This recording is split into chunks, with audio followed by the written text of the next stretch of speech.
I was out for a walk alone in the woods when the entity came for me. It was beyond a blur. It was, for lack of a better term, absence of meaning.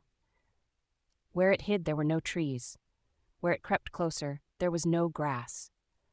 Through the arc it leapt at me, there was no breeze of motion. There was no air at all. It started months earlier, on a path that cut behind an old water tower and into a small stretch of woods I'd walked since childhood. I chose the trail because it was close, quiet, and reliably empty at 7:12 a.m. I carried a stainless steel mug of coffee, still too hot to drink. The morning smelled like wet pine.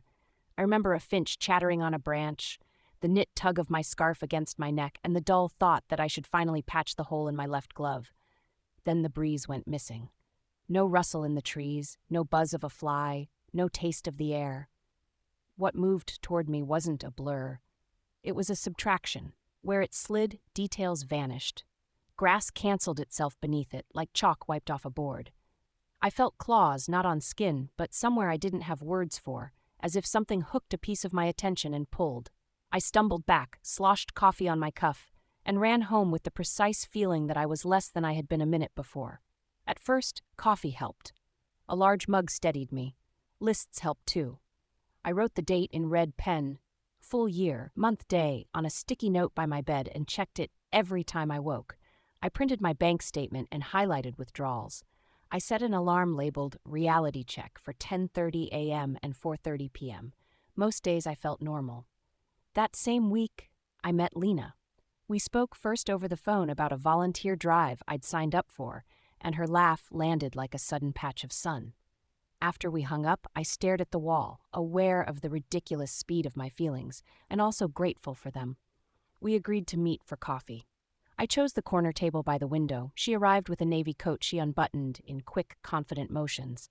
We talked until the shop closed. I went home thinking I'd met someone rare. The next morning, a neighbor's hatchback that had always been dark blue was black.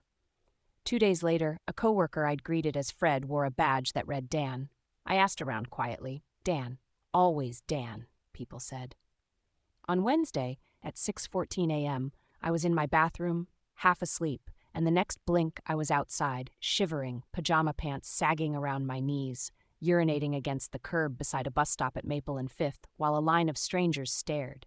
Someone shouted, "Hey!" I yanked my clothes up and sprinted away, heart slamming.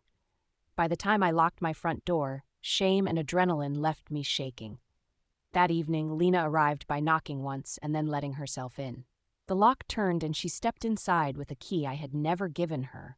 She whistled at the scattered place